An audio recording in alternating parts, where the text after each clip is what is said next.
క్రీస్తునందు ప్రియమైన వాళ్ళారా, శుభాలు. ఎలా ఉన్నారు? బాగున్నారా? నిన్నటి దినము ఎలా గడిచింది? ప్రభువుకు మహిమకరంగా జీవించారా? జీవించినట్లయితే ఆయనకు స్తుతులు. లేని ఎడల ఆయన మనల్ని క్షమించునుగాక. నేటి దిన ధ్యానాంశము నిర్గమాకాండము 33వ అధ్యాయము 17వ వచనం. నిర్గమాకాండము 33వ అధ్యాయము 17వ వచనం. కాగా యెహోవా, నీవు చెప్పిన మాట చొప్పున చేసేదను. నీ మీద నాకు కటాక్షము కలిగి ఉన్నది. నీ పేరును బట్టి నేను ఎరుగుదునని మోషేతో చెప్పగా. దేవుని వాక్యాన్ని మన వినికిల్లో దీవించి ఆశీర్వదించునుగాక. ఈ సంభాషణ దేవుడి మధ్య, మోషే మధ్య జరిగిన సంభాషణ. భక్తుడైన మోషే దేవునితో మాట్లాడుతున్నప్పుడు వాక్యములో అంటుంది, దేవుడు మోషేతో ఒక స్నేహితుడు తన స్నేహితుడితో ముఖాముఖిగా మాట్లాడినట్టుగా మాట్లాడేవాడట. సో ఆ సందర్భంలో దేవుడు అన్నమాట, నీవు చెప్పిన మాట చొప్పున చేసేదను. ఎంత మంచి మాట అన్నది. ఒక దేవుడు ఒక మనిషికి లోబడటం,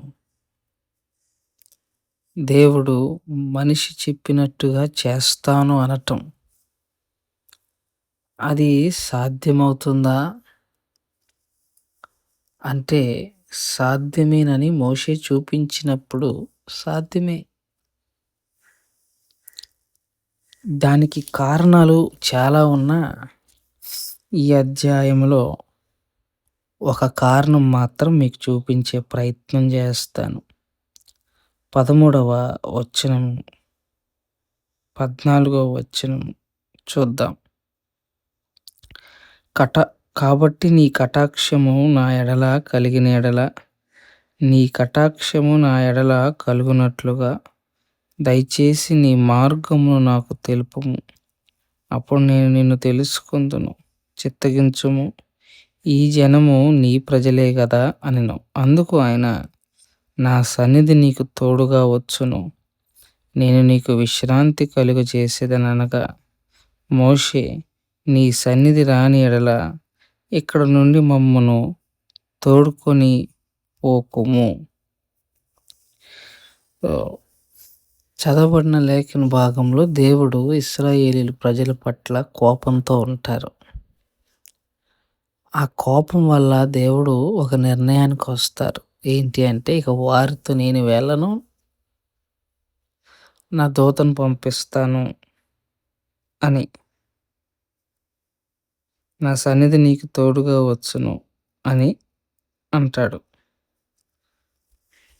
నా దూతను పంపిస్తాను, ఇట్లా దేవుడు మాట్లాడతాడు. తను రాను అన్నట్టుగా మాట్లాడతాడు. అప్పుడు మోషే అంటాడు, నువ్వు రాకుండా మమ్మల్ని ఇక్కడి నుంచి తీసుకెళ్ళొద్దు, నువ్వు మాతో రావాలి, నీ దూతలో వీళ్ళెవరొద్దు, నువ్వు మాతో రావాలి. రెండోది, మోషే భక్తుడు అన్నాడు, వీరు నీ ప్రజలే కదా. అంటే మోషే ఇక్కడ వ్యక్తిగతముగా తన కోసము ఏమి కోరటంలా, తను కోరుకుంటుందల్లా తన ప్రజల కొరకు, తన ప్రజలను నడిపించటానికి కావలసిన ఆలోచన ఇమ్మంటున్నాడు. అంటే ఇక్కడ ఎక్కడా కూడా మోషే దేవుని దగ్గర తన స్వార్థం కోసం ఆలోచన చేయలే.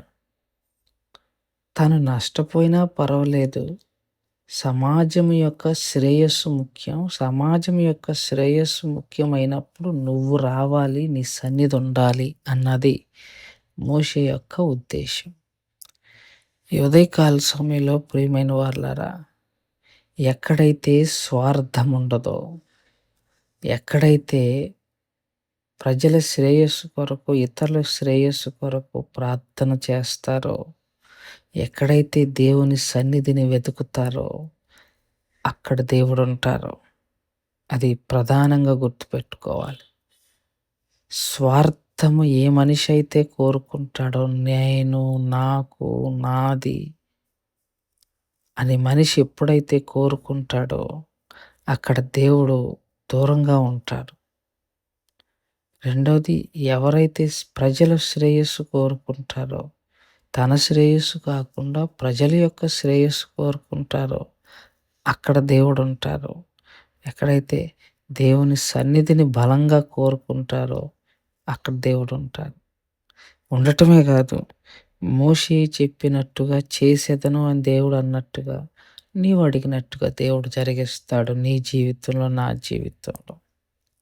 ప్రియమైన వారలారా, ఈ ఉదయకాల సమయంలో దేవుని మాటను బట్టి మిమ్మల్ని బలపరుస్తూ చెప్తున్న మాట, ఇతరుల కొరకు స్వార్థాన్ని విడిచి ప్రభు సన్నిధిని కోరుకోగలిగితే దేవుడు నువ్వేం చెప్తే అది చేయటానికి సిద్ధంగా ఉండే దేవుడు. స్వప్రయోజనం కోసం కాదు, ఇతరుల ప్రయోజనార్థము నువ్వు కోరాలి.